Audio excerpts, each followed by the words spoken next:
Hi there guys, and welcome back to my channel, and welcome.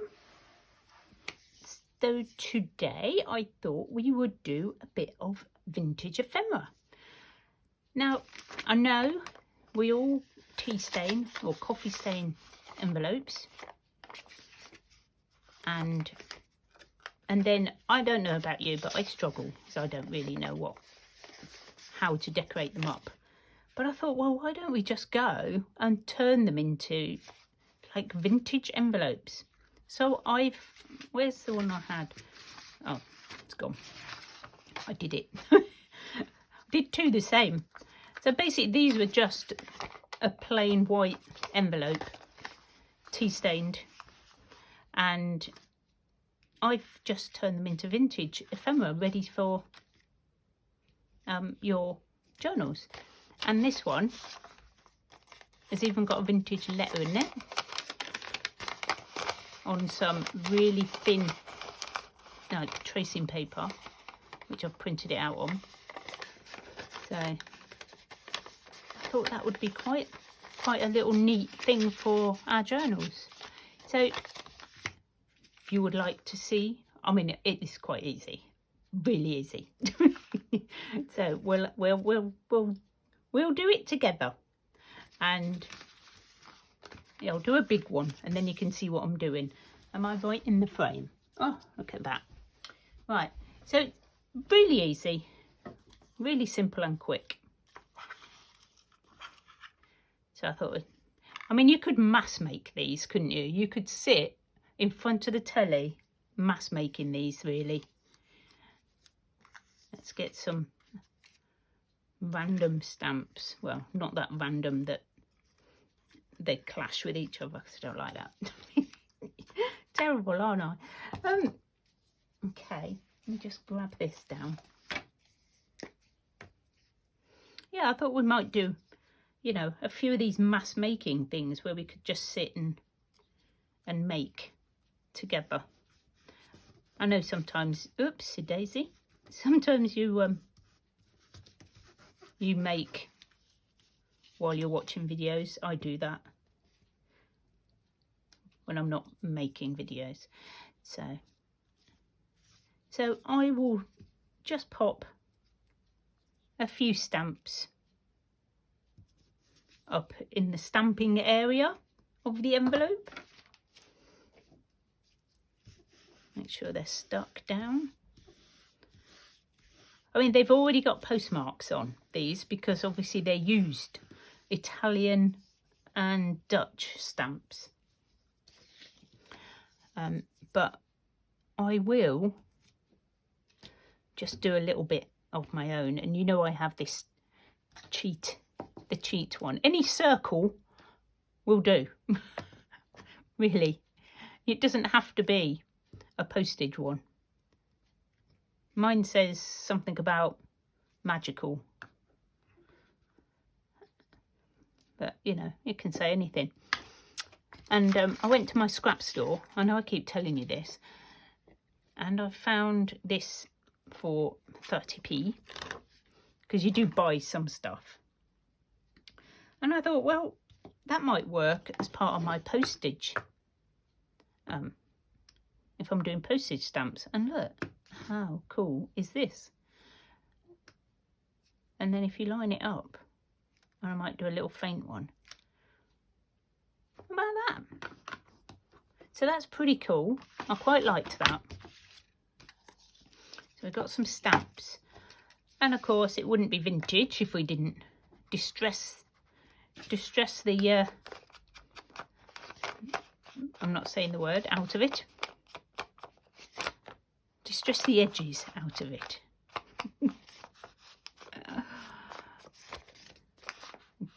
Grunge it up, because we haven't had enough of that, have we, lately?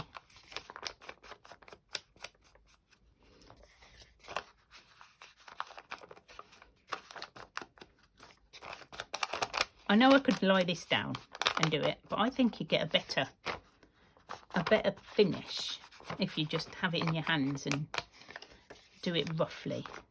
I quite like that effect.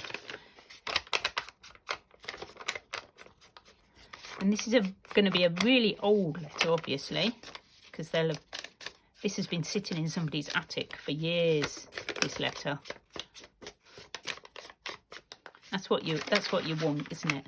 That's the sort of thing you want. Oh dear, it ripped. Because that would never happen.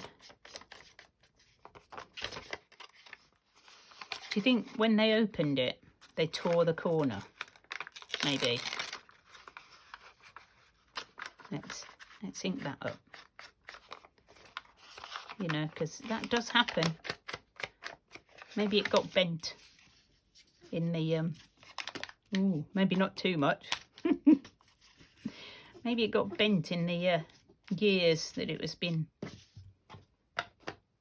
hiding. So, for being a letter, it now needs an address. And I have a cheat for the address because I'm not very good at thinking up a name or address. And I don't want to use anybody's. So I'm just going to my iPad up, and I've got some photos. If you go into Google and type in random address generator, you get random addresses, and you can choose them from anywhere. You can choose them from America, Australia, UK, you know, anywhere. And I need the ruler to make a straight line. I can't do a line. I'm rubbish at lines. If I just did that, it would end up going sideways. And I've used it on there, and it's much better. Right. So we need a name. So who's this going to be? Who are we going to send this to? How about Miss G? Oh, it's a C now because I couldn't do a G. Fawn. Okay. And her address is, oh, I'm just making it up, 9E off there. Hill Field Avenue. I just think this scripty writing, you could, if you know, you could do it in block letters. Maybe I'll do one in block letters next. South Bend. IN 46614. There we go. So there's your address. So how cool does that look? That looks like an original letter, and especially because we've coffee stained it. I'm going to do another one. This one I've already grunged up. I think I was going to put this in the grungy journal. I never did. So it's looking pretty vintage already. And of course we've got to be proportionate, so I've got to get little tiny stamps for this one. Oh, that was handy. I think it's half a stamp, but I'll go with it. I can work with that. Can't work with getting my fingers completely glued though. Maybe I won't use the half one. Maybe I'll just go for a whole one. I'm only going to put 2 on this one because it's a tiny envelope, but it's nice to have a variety. What do you think? Do you like these? Quite cute. I wonder if we've got anything left on there, because that's got quite a lot of marks on it already. I might just do a little circle at the other end, just there, just gently. Nobody can tell it says this is magical. And I want just a few little wavy lines. I don't want a lot. I think I had too many before, so I'm just going to put a little bit of that on. No, doesn't want to stay on. Let's do it randomly, because it's got lines on it.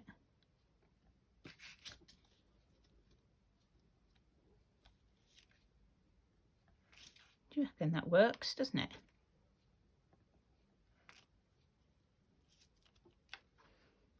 So you can use anything. I am the master of using up things that we don't necessarily would use. I like recycling. Okay, I think this is going to go to a lady. Or we did a lady. Let's do another man. Mr. Oops, I shouldn't do that. Mr. S. Harvard. Oh, I was going to do capitals, wasn't I? Oh, you can do whatever you like. I like the script. I'm going to keep it at that. Let's do number 12. Cherry Hill Lane. That sounds lovely, doesn't it? See what I mean about my writing? I can't go in a straight line without some sort of guide. And I'm sure you've probably got neater handwriting than me. 19380. So obviously these are not anybody's actual addresses. They're random addresses.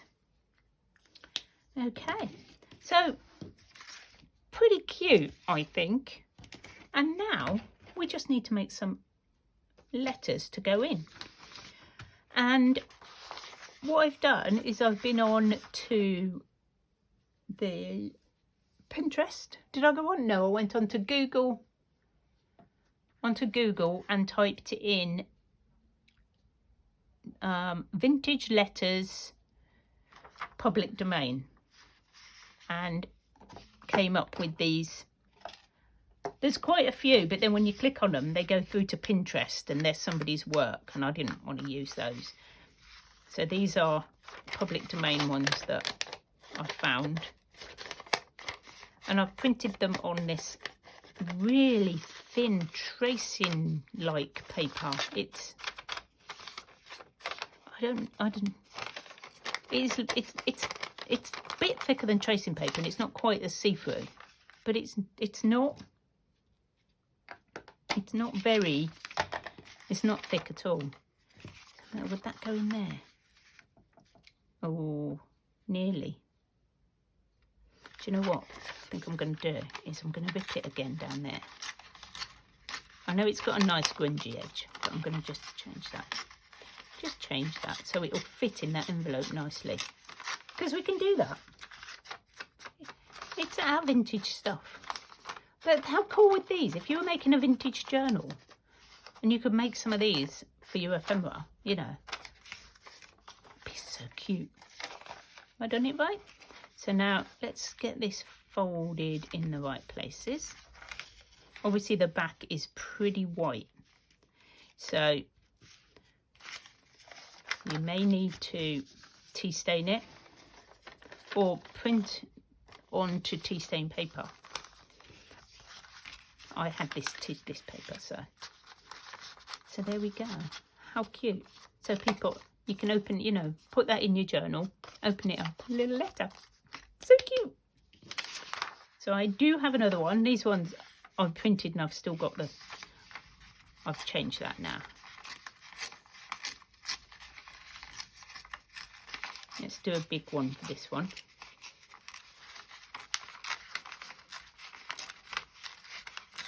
Obviously you have to rip this because it's going to look silly cut.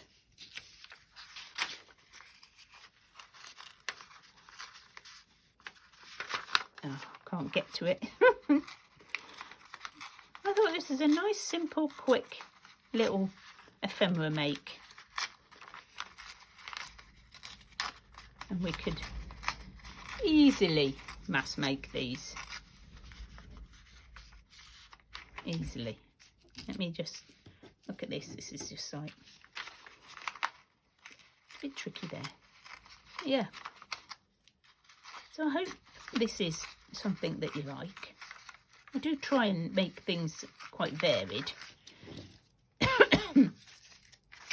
Oops. It's getting up for a cup of tea time. Right, I'm going to edge this one in black just because I want to do something different.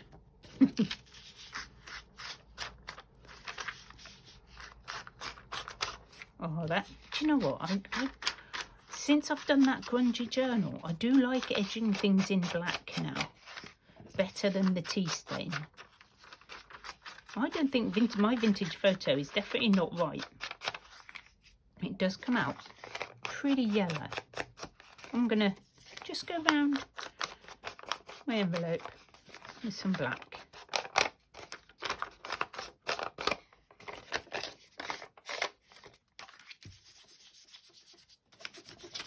Dirty it up a bit more. Oh, yummy. Right, let's put them away. And then we've got this little, I don't even know what this is.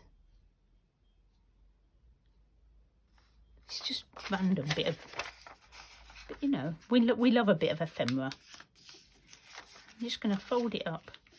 There's probably a way to fold it.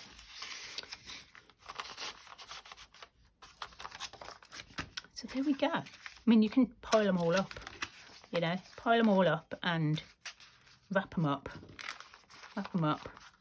with, I did get some postcards. I was going to do something with the postcards, but I'm not quite sure how I can save these apart from maybe putting them in the pile. I might just back them and use them as journaling cards in a vintage journal.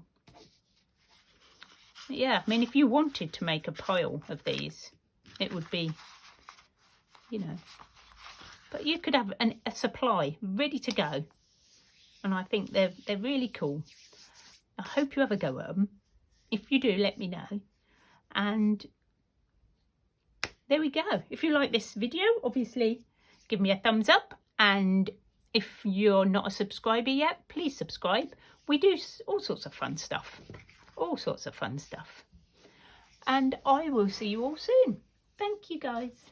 Bye for now.